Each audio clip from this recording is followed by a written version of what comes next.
Stay with us, don't motherfucking play with us. Yeah. Back with another episode. Another episode of the Salted Nest podcast. We in here going crazy. We got so much on the motherfucking docket today. I don't know where to begin. It's been wonky. The NBA's in full swing. We got James Harden traded. Cam Thomas is the truth.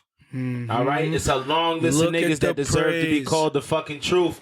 Many of them before a certain guy who may already have the moniker the truth. Look at the praise he's getting. Michael Jordan kids are so fucking whack, man. And everything that they do, and they just piss me off. And I just hate that these are what we was given.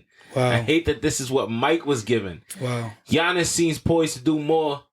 Steph is out here starting this season looking like a demon at 35. Is Steph Curry as good as he's ever been at 35 years old? Arguably. Niggas finding out their wives is good dabbling back in the OnlyFans game. Couldn't handle that. Former NBA player, I think, Joe Smith. We're talking about Anthony Davis and me not wanting to hear about no motherfucking bowl when we talking about Wendy. I don't know what the fuck a bowl is, and I don't want to hear about it. Not when we talk about this man and how he different. I don't care what Prada say. And Washington is looking like poop. Yep. And Jordan Poole and Kyle Kuzma got an answer for that. Yep. Because it's looking... And the first inaugural in-season tournament is among us. This is a fact. It's exciting. This is the NBA where amazing happens. You feel what I'm saying? Like, it's top-notch basketball that we're about to see, which I think that we would have saw anyway. And I kind of like the placement. I was actually quite surprised by how early it started. I didn't realize how quickly it would be among us. Yeah. But it makes so much sense. You know what I mean? Like you wanna get all the guys with the freshest legs, you know what I mean, to actually try to play for something that means something, you know what I mean? Or at least trying to make it mean something. You know what I mean? So I'm excited to see how I'm also kind of confused by it though, because they say that you're playing people in your group, right? 2 home, 2 away. But I'm also seeing games in between of, teams that are not in the same group. So, how are they really doing this? Yeah, it's strange. I've tried to wrap my head around it, and honestly, I'm still, I just have to read it a bunch of times until it finally fucking clicks 110%. Right. I kind of understand it, and I kind of don't. Your seeding in it is based on your performance last season, and I'm really it's tough. I'm trying my best to understand it better than I do, and I don't understand it that well, but it's new, and it works to an extent. As far as, maybe it will have interest, I don't know. They're working really hard. They're putting together, these different courts, and people have wildly varying opinions on the courts. What do you think? I mean, some of the courts are more fire than others. It's as simple as that. It's always going to be that. And but I'm a fan for it. I'm not one of these guys who's anti-change or bothered when things I can let the league try things out as long as it doesn't disrupt too much what I think is the competitive crux of it. But let's dive into a little bit of the weeds of James Harden being traded. James Harden was finally traded, and he ended up going to the Clippers, right? And Brian Windhorst jokes, and Brian Windhorst is quietly one of the funniest motherfuckers in sports media, right? And he doesn't get credit because he's so fucking deadpan with it, and he's such a buttoned-up character. But he said James Harden is undefeated at securing trades for himself and going exactly where he wants to go when he wants to go there, and that they should make him the head of the fucking players union because he gets what he fucking wants. Yeah, he gets it done.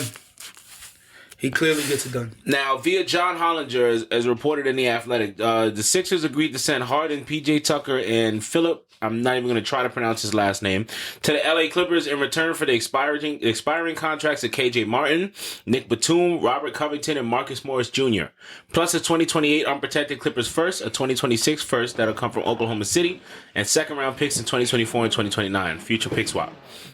Presumably, the Clippers wouldn't have done this deal if they didn't feel somewhat good about a multi-year window with Harden, Kawhi Leonard, and Paul George, even as risky as that may feel, with Harden being 34, George 33, and Leonard 32 on bulky knees.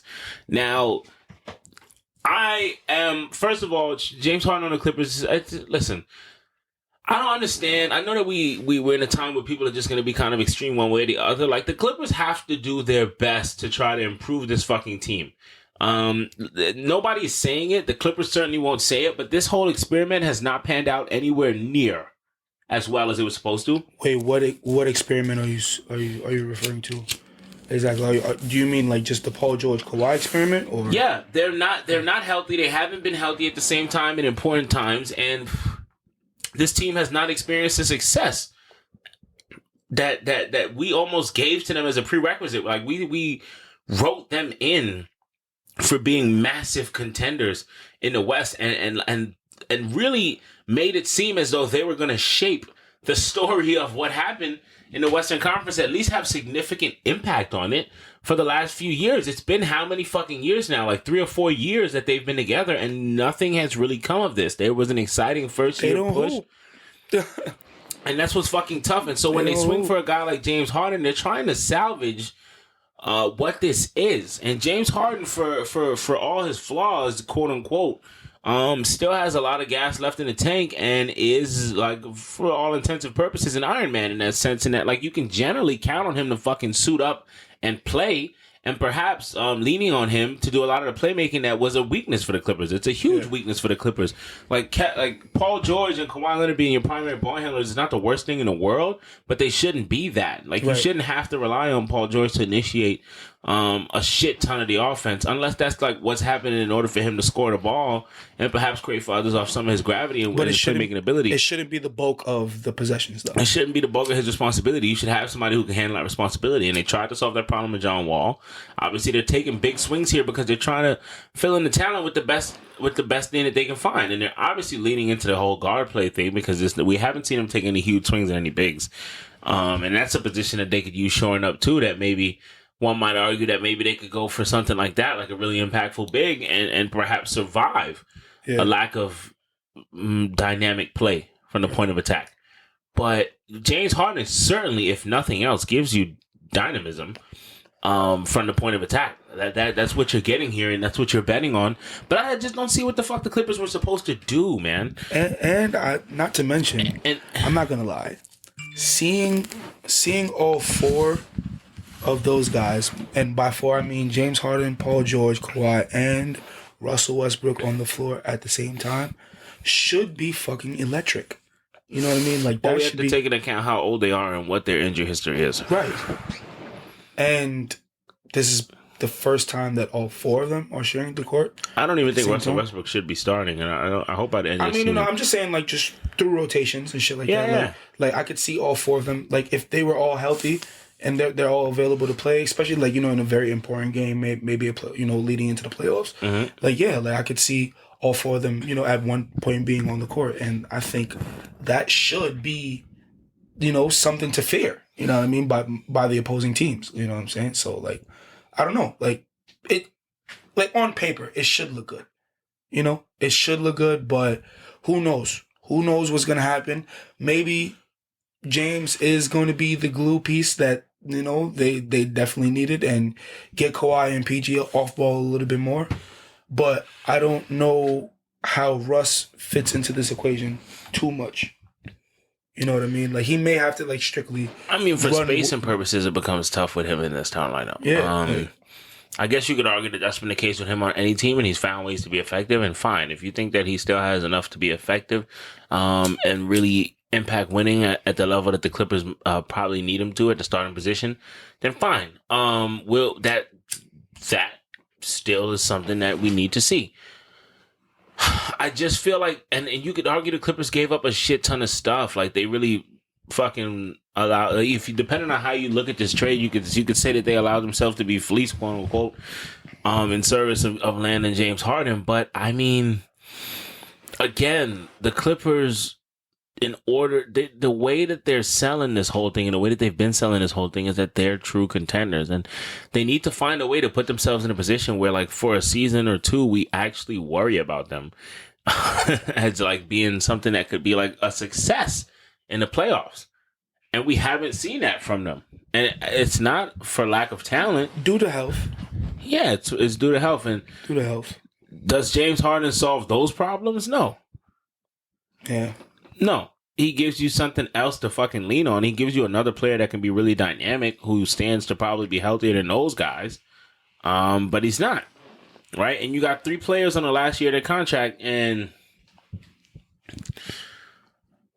I think Kawhi Leonard has settled on where he wants to be right now. I don't like, even though you could argue that, man, maybe Kawhi Leonard is somebody that we should look at as perhaps on being on the move, or at least be worried that he could take that approach.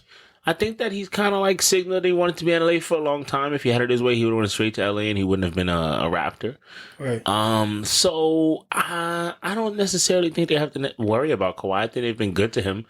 And I think that he understands where he is as far as his body and shit like that. And that he's going to want to be in the franchise that he's most comfortable in, that still gives him a chance to win, and is just understanding of his particular set of needs. It's just tough because, again, and you'll hear people say that, like, Steve Ballmer is just swinging for the fences and he doesn't know how not to throw money at the problem. And I feel you, but it'll be interesting, to say the least. And if you don't strike now, when will you strike? You know what I'm saying? Yeah. Cam Thomas. I'm sick of you. Why are you sick of me? I'm sick of you. Cam Thomas is the unadulterated, absolute fucking truth. I'm sick of you. Why are you sick of me? I've been giving this kid his praises, man. Been giving this kid his praises since last season, and I was telling you, yo, this kid is going to be serious. It was a small You sample wanted the big three out of Brooklyn. He was going to be the next one up. You know what I mean? Out of the remaining cast, he's a good scorer. He was going to be the next one up. Like, he's a good scorer for sure. Like, he's a hooper, serious hooper, bro. Like, what the fuck? He get to it, and we will salute and shout out to any bright spot on the Brooklyn Nets team, at any real moment. And Cam Thomas is stepping up in a real way, and we were hoping as fans that he would show progression and that the coaching staff would get to a point where they were able to trust him. And it's not easy. It's not always been easy. He's not perfect, but he's showing some real promise in that he can be a valuable player for us. And I'm enjoying watching him. I'm enjoying watching him develop. You know me, I'm never going to jump out the window super, super early unless your name is Wembanyama or something, in which case we already understand the young GOAT. But, young GOAT. Yeah. Oh, man. There's not a guy on the Boston Celtics better than him. I'll tell you that much. Right. But, right. Hey, man. JT is better than him. Might be the first nigga. Wemby's just taller than him. Might be the first nigga we seen in our lifetimes. Definitely better than him. Might be the first nigga we seen in our lifetimes to win Rookie of the Year and Defensive Player of the Year in the same year. JT's definitely better than him. I don't know. He's just taller. I don't know if JT's better. Wemby's just taller. Nah. Yeah. Wemby's defensive impact might be. Because he's taller. He's fucking 8 feet tall. Whatever reason you want to pin it on is fine. Like, put it on whatever you want. All right. If you want to say that's what makes him better, fine. Yeah. But, no. Like that's what aids his defensive impact. You feel what I'm saying? Like his length combined with like his footwork, his skill, you know what I mean? Like his natural ability to just move like guard-like fashion. I mean, if Jason Tatum was 6'1", would he be the defender he is? I don't know. Exactly. You can do that with everybody. Exactly. Wemby's Wemby. But Jason Tatum is better than him. Sure.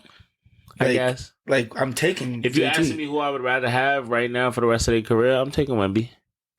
I guess. That's me. I feel you. Yeah. I feel you. Yeah. I'm sensing like real. You want me to go to Krispy Kreme after this, bro? Wow. Go get you a dozen donuts. What kind of donuts? Glaze. Yeah, my brother. I had a feeling you was gonna go there, my nigga. It's all right. A lot of y'all niggas gonna have to hate on Wembanyama because y'all can't believe what y'all seeing, and that's fine. Listen. Your man Cam Thomas is here to play the right way. He's here to do what he got to do. Young Vinny Johnson in the making, my nigga. The microwave. He's out here generating points in short bursts. The type of scoring that it's just like, what the fuck do you do with this? These are contested shots. These are the shots you might have wanted him to take, but he's still hitting them. Yeah. I don't know how long it's gonna last. I don't know how much higher up it is from here. But what I do know is it's going down. What else I know is Michael Jordan kids is so fucking whack, man. And this little nigga that's fucking around with Larsa Pippen, he need to chill. Fucking around? He need to chill. Aren't they engaged? I'm so sick and tired of these niggas. Aren't they engaged? Listen to this fucking clip. This is my go-to saying right now. You know, I don't think we have like a date. We're still talking about locations and party size and all of that stuff. So it's not really concrete yet, but it'll happen. Do you want your dad to give a toast at your wedding? How does this work? Yeah, look, I was the best man at his wedding, and the best man at my brother's wedding, and so obviously we'll keep that tradition going. Is my thoughts on it. I want in. I want video cameras there. Now that I've been on the Housewives of Miami, all the producers are inquiring around, when's the wedding? Are we gonna film it on TV? Yada yada yada. And so that's another thing that we're kind of playing along with, is whether or not it will air. What are you leaning towards? I mean, and what is it like being on that show? And your love is so real, but you guys also are lying. so intriguing because she got him in front of her. So what's the balance? Your love is Obviously, so real. Look, we're very private people, the Jordans, and so if it was up to me, I think we would do maybe multiple weddings. Private people on a reality show. Private for our family and friends, and then maybe there's one that's a little more public. But I guess time will tell.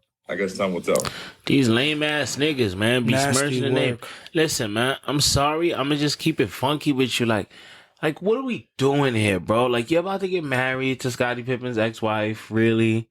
This is what we doing, and we know Larsa Pippen, and we know her get down. You got to put some respect on it. That's his fiance. Like, you gonna allow yourself to be a pawn in this fuckery, bro? You gonna participate in this nonsense to this disturbing of a degree? Are we being for real here? Is that what we're doing? Seriously. According to him, it's real. This is ridiculous. And it's fucking lame. And I hope Mike tell that boy he not gonna be his best man at this weird ass, conspiracy ass wedding. You know Mike doing it. I don't know. You don't think Mike doing it? I mean, I know he don't fuck with Scotty, but this is just so lame. Like, you about to tie yourself forever to his ex-wife? Like, for what? Like, it's just like... It's a lot. They've been divorced for how long? I don't know. Long enough, nigga. That's the answer. Long enough. Yeah, but why are you doing that? It's just weird. He in love. Nah, I don't think either of them is in love. Like, and if he's in love. If he's really in love, that's just so silly. Like, you born and bred in this. You supposed to be ready for this. You're not? I mean, it sound like he's fully ready, bro. Sound like he open. Fully ready. He need to stop. He need to chill. He need to do better than that. Look, come on. And it's bad enough you wasn't no real cold ass hooper for real. And I ain't mad at you for that. You did the best you could. You went D1. I didn't go no fucking D1. You were better than me. That much, nigga. But, like, come the fuck on with this shit, man. What are we doing? Larsa Pippen, are you serious? Yeah. And she's a fucking weirdo for wanting to do. She probably seen this nigga when he was a kid. Yeah. She probably was around him as a child. Yeah. I don't know. Maybe not. I don't know. Does Scotty have like a wife before her? Then like, or maybe like she was around like when he was like a teenager or something. Yeah, I don't know. But like, still, like that's Jordan little son. Like, you was Scottie Pippen wife. Like, why all this weird fuckery? She's not though. You was. Yeah. So what? That's weird. She's trying to get away from that stigma. Why are you dating his ex? Why are you dating his most famous teammate's son?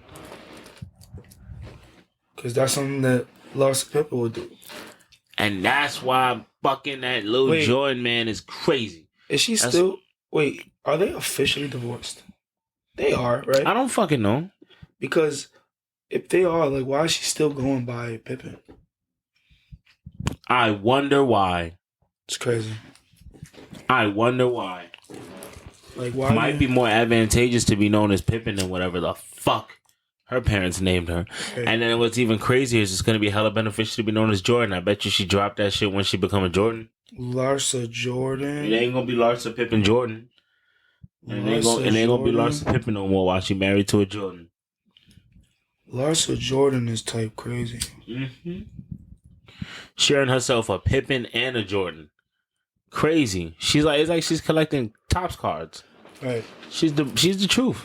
Right. You can't beat her. Live memorabilia. She running through them. We love to see it. So there's been a lot of stuff being said about Giannis being poised to do more on the ball work against teams' best players. right? Like he guarded Embiid on some key possessions and guarded Jimmy Butler, which he hasn't had an opportunity to really do for an extended period of time. As far as that being a primary matchup in a while, so are we about to get reminded just how unique Giannis is in that facility? Like, is it possible that we might get another depoy out of Giannis? Probably not. You don't think, why not? Marcus Smart has won a depoy, by the way. I just want to put that out there. Oh, man. And so is Giannis. You just gonna keep sending strays his way. What you mean? Anyway.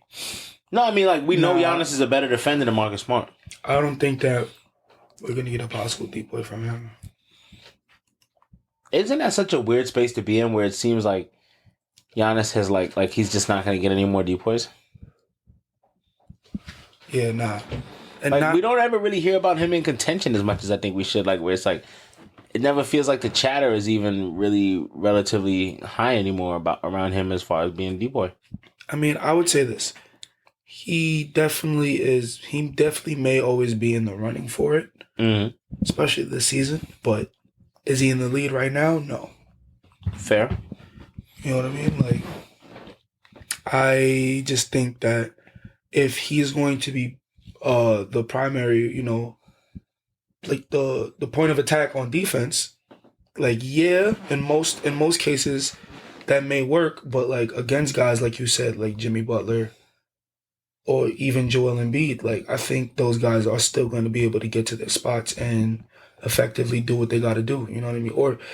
Or at least, you know, create for others. You know what I mean? Like so everybody else can win, because that whole duo in Milwaukee is still trying to figure things out. Yeah.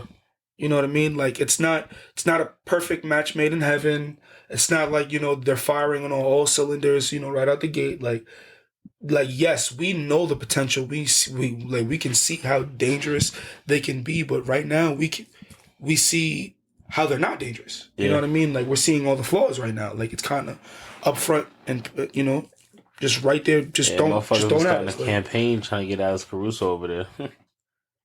I'm like, shit. Caruso could barely get on the court while he in Chicago, and that's due to health too. Yeah.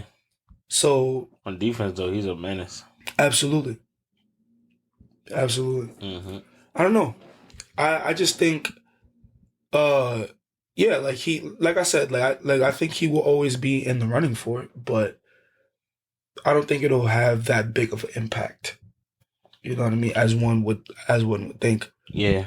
You know what I mean? Because especially when you start sending a lot of screens his way, like, what are his teammates going to do to pick up the slack?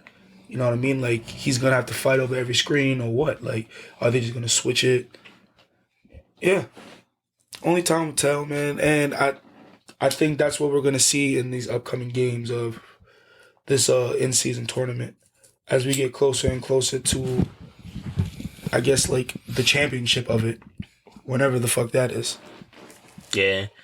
This nigga, Stephen Curry, 35 years old, still impacting the game at a fucking ridiculous level, may be as good as he ever fucking has been from an efficiency standpoint. Here is a sample of what we've seen. This was Steph Curry through the first 4 games of the season. 27 points in 31 minutes, 41 points in 35 minutes, 24 points in 31 minutes, and 42 points in 30 minutes. At that time, he was averaging 33.5 points on 56% from the field, 47% from the three-point line, and 92% from the three-point line. At this point, he's... free throw line. Yeah. At this point, he has now exceeded... Obviously, he's exceeded 4 games, right? And as of yesterday, Steph Curry, at 35 years old, is averaging 30.8 points per game on 55% from the field, 46% from three-point percentage, and 94% from the free throw percentage. That gives him a true shooting percentage of 75.3%. Steph Curry's true shooting percentage is 75%. That is how fucking efficient he is. And that should already tell you what his points per shot attempt is, what his points per possession is. Like, he is just a monster at generating points. Yeah. By just simply virtue of being on the court and taking whatever his diet of shots is. And he may be as good at doing that as he ever has. And he has this unique skill set where it's like, well, he should ostensibly be able to get good and stay good relatively late into his career. Because people always say shooting is the last to go. And I don't know how scientifically sound that is, but he keeps in really good shape. He doesn't seem to be diminishing from a quickness standpoint.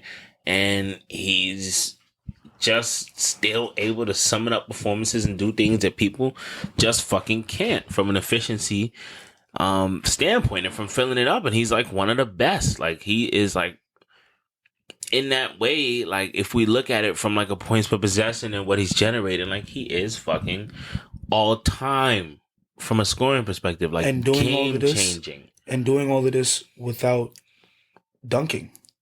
Yeah, and he's taking the hardest. Yeah. He's taking the most difficult 3-point shots in basketball and shooting clips like 46, 47% from three on them. And he's taking several. That's high volume and the highest difficulty level of anybody in the fucking NBA. And he's cashing them like a guy that's largely standing still would. Like that, like a guy who's just fucking sitting in the corner and coming off pin downs every now and again. He's hitting them at the rate of a guy who only takes them like that. And he's taking them off the dribble and step backs and this and that and the third and several pump fakes and taking contact. And he's doing whatever the fuck he wants from that perspective. Like, Steph Curry might have quietly been the best offensive player in basketball for the last 5 years now. And I don't want to act like people haven't been saying it. People are beating that drum, but like, from just an offensive generation standpoint and just like being the engine of just net positivity on the court offensively, like who is better than Steph? And you could argue like, oh, it's broken, it's a 3-point thing, like fine, but it is what it is. It really is. It is what it is. We don't make the rules. Steph don't make the rules, and Steph is like objectively all-time talented. Like it's ridiculous watching this guy. Like, yeah, every bit ridiculous watching him as it is watching. He definitely got the backpack on right now. Yeah, any bit as ridiculous watching him as it is watching any large wing or big man operate.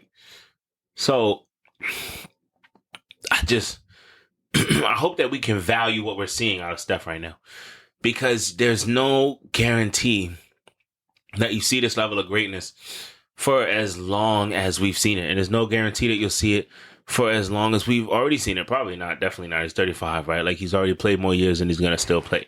But we have to appreciate these things when they come, because I truly do believe that there will never be another Steph Curry. Like I don't think we're going to see anybody come and repeat what he's able to do. I do think he's like a one of one. Like I just don't think we're going to, like he's like the Wayne Gretzky is shooting this bitch, bro. Yeah. Probably never.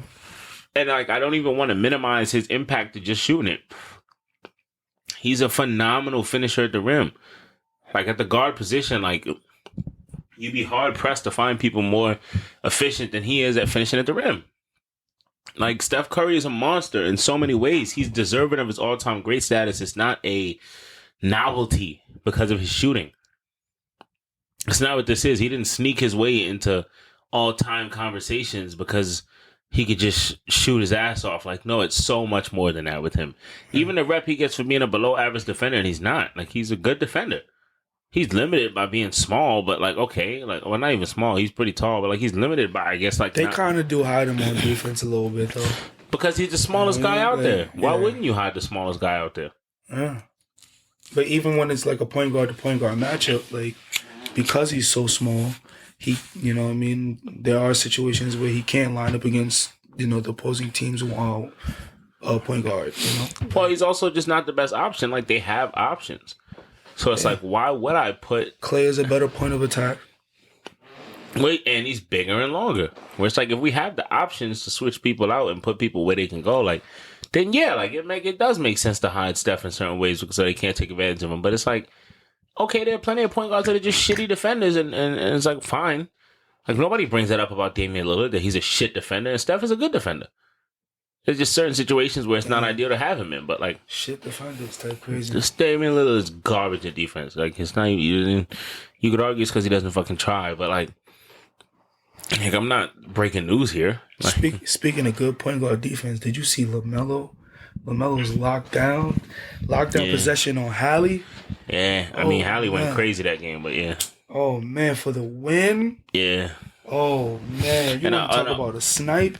And I always say that Halliburton is who we hope LaMelo Ball turns into. And I stand by that. One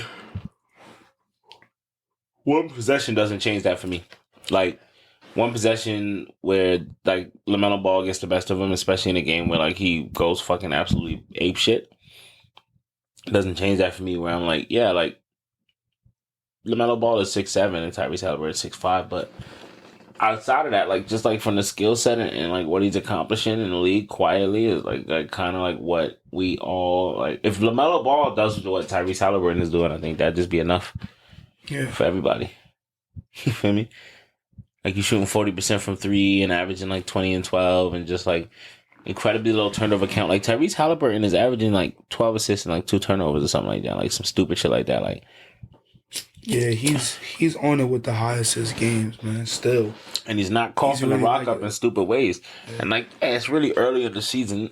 We'll see how those numbers shake out. But, like, we know he's going to be, like, a high-volume creator for others. Like, he was that last year, and he's supposed to get better. So it's not like he almost led the league in assists last year. So it just is what it is on that note. But, like, I think that, like, yeah, like, LaMelo Ball, ironically, like, does have a lot that he can analyze from, like, what Tyrese Halliburton is getting done. Even though LaMelo's fine. LaMelo's great. He's on track to be really good. But, like I said, I feel like if LaMelo Ball was putting up the numbers that Tyrese Halliburton was putting up, or doing some of the things that we've seen Tyrese Halliburton do, like, I think we'd be making a huge fucking deal out of it. I really do. You just think that it's because it's Halliburton. That's why we're not? Yeah, a lot of people are just not privy to him. A lot of people are just not privy to him. And then now he plays in Indiana, so it's not like he's going to get this crazy type of exposure. And I can understand that. I see what that means. But at the same time, it's just like the boy can hoop his ass off. And it's also how Melo came into the league. You feel what I'm saying? It was a lot of fucking fanfare and hype. Yeah, it was a lot of buzz around his name. So, you know, he's always being watched under, a magnifying glass. Like, like his progression, which is looking really, really good. Like, he's looking like he has a lot of upside. Still left to go. You feel what I'm saying? Like, with that defensive play, included. You know what I mean? Like, that was a very big play that his team needed. Only up 1.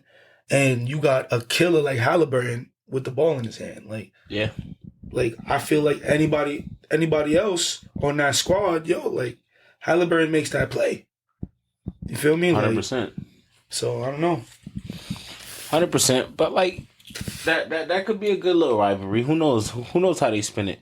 Or if, like, Halliburton, LaMelo Ball becomes, like, must-view appointment television in the future. Like, we don't necessarily know how that's going to go, but Steph Curry shooting 75% true shooting percentage is just absolutely, like, bananas. Like, Steph Curry continues to be, like, Jordan-esque in his ability to fill a fucking bucket up. And, like, I just wonder if history will remember him the way it's supposed to. I think it will. Because you can't have the conversation in the NBA for the last however many years without having Steph Curry be a part of it. His name is so ubiquitous now that, like, I think that we're at that point where it's time to just appreciate Steph Curry and what he's given us. What he has left to give us at this point. So apparently on what I'm seeing on the socials, and I don't like to buy into everything because I'm suspicious as hell and I feel like everything is staged. But there's an ex-NBA player who found out that, like, during hard times his wife is going to OnlyFans, like his wife who used to do porn. And I'm just like, I think his name was Joe Smith or some weird shit like that. But, like, you talk about Shorty that got her businesses, the Body Rub Babes? I don't even know. Yeah. Yeah. She was talking to Cam. This nigga Cameron was talking to her, and she was like, naming her different businesses, that she owns.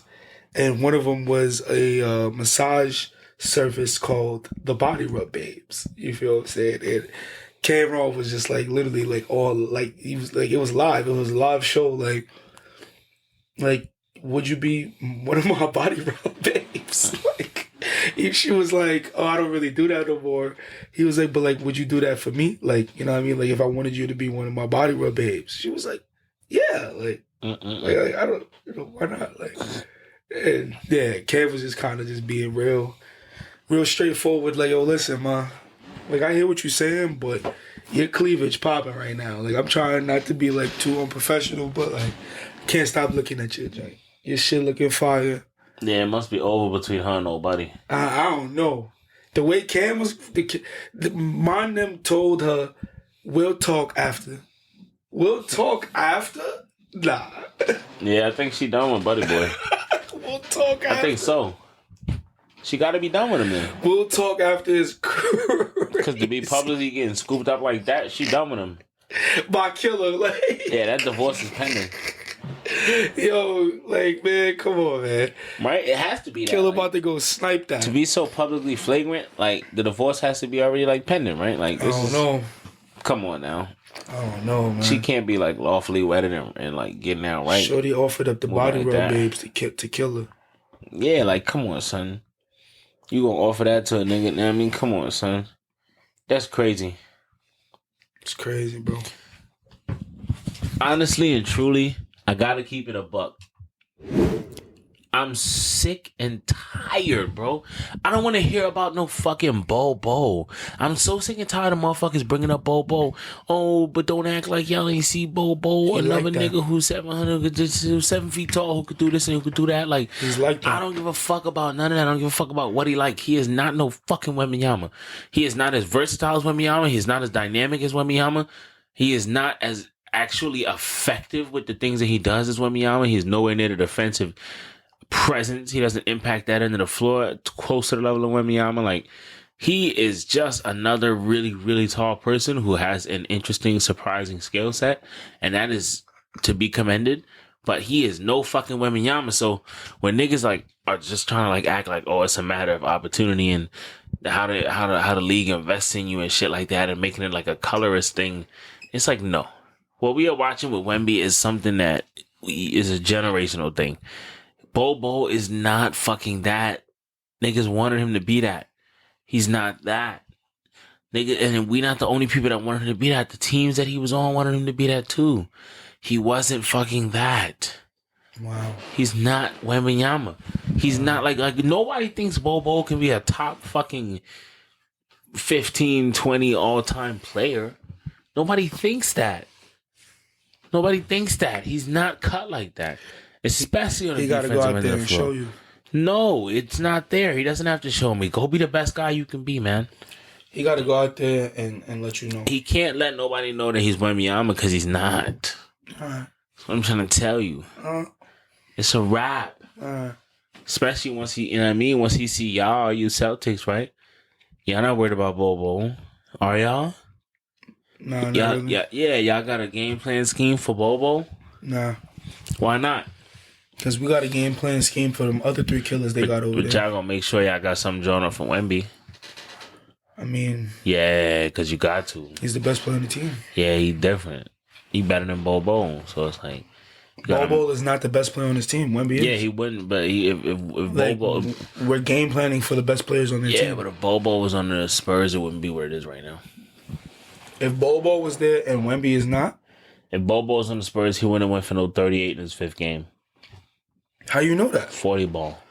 How you know that? Come on, stop. How you know that? Don't do this. How you know that? Don't do these fuck nigga hypotheticals, bro. This shit, you know this nigga ain't no fucking How you Wemby. know that, bro? Wemby is one of the best You defenders give in the league Bobo- already. You give Bobo that role. No Wemby there right now. You give Bobo that role. Under He's Pop. not as effective in isolation score Under as Pop? Wemby. He's not as effective in isolation score as Wemby. He's not. It doesn't look like as good a shooter as Wemby. He's like. He's not a better rebounding than Wemby. He's not better than anything. He's not better at anything than Wemby. So, Man, what is he even close to Wemby at? I think Bobo can definitely get to his spots. I think he can score well. Yeah, but he ain't no Wemby. 100%. Maybe not on the defensive end too much and on the rebounding, but I think Bobo is definitely a dynamic scorer. You know what I mean? He For ain't his no height, fucking especially for Wemby, his though. height.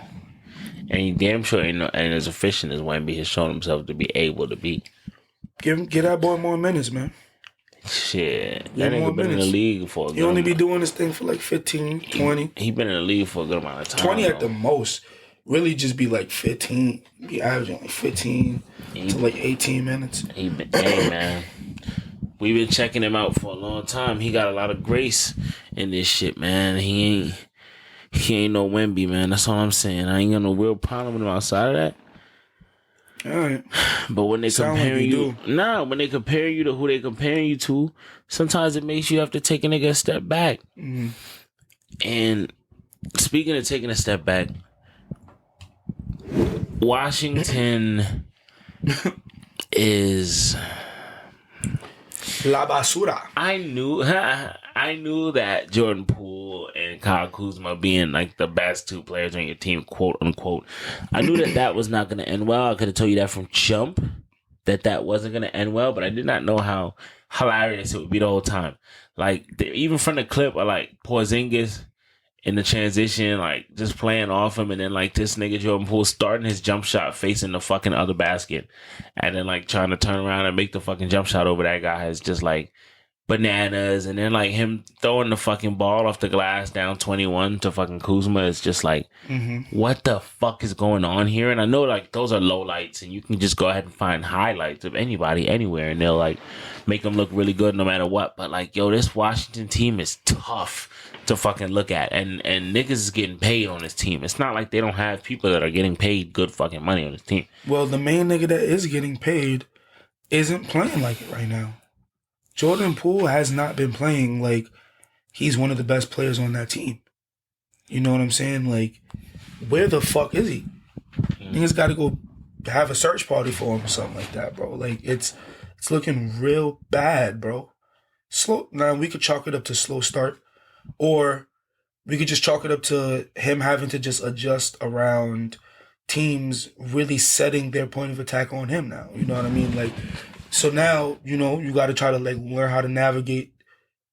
How do you get these shit, you know, the same shots that you've been getting? How do you, try to navigate through this new defensive set? You know what I mean? To get comfortable shots, bro, because they're going to be throwing different looks at him now. Like, technically, you are supposed to be the best player on the team, right? You know what I mean? Like, so it's like, yeah, like, they're game planning for you, bro. Like, and you have not been showing up. And the record shows. Not like you guys are going to go and win, like, 40 games this year, but, like, shit, bro. Like, to even get a win, it's like trying to watch fucking paint dry with them, bro. Like, it's tough. Facts. It's tough. I don't know what they're gonna do, but just keep hoping, man. Especially Kuz. Kuz is crazy. Kuz went back. I mean, it's just really tough, and especially like when it's like Jordan Poole is like everybody acting like the Warriors is bugging for shipping them out, and it just like kind of goes to show. And then it's like I was hoping everybody didn't buy into the idea that like Jordan Poole was like really the next Steph Curry, because it's like, come on. There is no next Steph Curry. Like, it doesn't matter who we're talking about. Like, they won't be the next Steph Curry, no matter, even if they're really, really good. So, like, the idea that, like, Jordan Poole was going to go somewhere and still, like, be, like, diet Steph Curry is just, like, crazy. And Jordan Poole is really good, and I expect him to be really good. Kind of no matter where he is. I don't think that Jordan Poole is going to fall off a cliff or this and that and the third, but I just do think that, like, a team where Kyle Kuzma and Jordan Poole are the best players, quote unquote, and like they're making all the money and all that shit. Like, that's just not a good look. That's not good. That can't fucking end well. I'm sorry. I just like, this is crazy. It doesn't make any sense. And like, the Wizards are investing handsomely in Kyle Kuzma. I don't know what dirt he has on the owner. I don't know what they owe him for what. I don't know where bodies are buried. Balling, though. But I just he the only one that been balling. They really, if we really being honest, he's the only one that been showing up. Yeah, but they really give a fuck about him, and they're really invested in him, and you know what? You just have to respect it. Because he came back, bro. Yeah. Probably he definitely could have went somewhere else. Probably for less money. Most likely for less money. But he could have went somewhere else and tried to actually go win one. You feel what I'm saying? 100%. But like, he, for whatever his reasons were, he went back. Facts. You know what I'm saying? And he's living up to his side of the bargain. Yeah. As far as what they paid him and shit like that. Like, but yeah, JP need to get it together swiftly, bro. Yeah, and he will. It's only a few Swiftly. games into the season. I don't want to make any sweeping proclamations about really anything other than Wembanyama cemented himself as one of the greatest of all time. But Wow, that's crazy. Yeah. I don't know what anybody's supposed to do with that. But Nothing. Just leave that right there. yeah, and that's all she wrote, nigga, for the Salted Nets this fucking week. Oh, You know what time we on. Stay with us, don't motherfucking play with us. You already know, baby.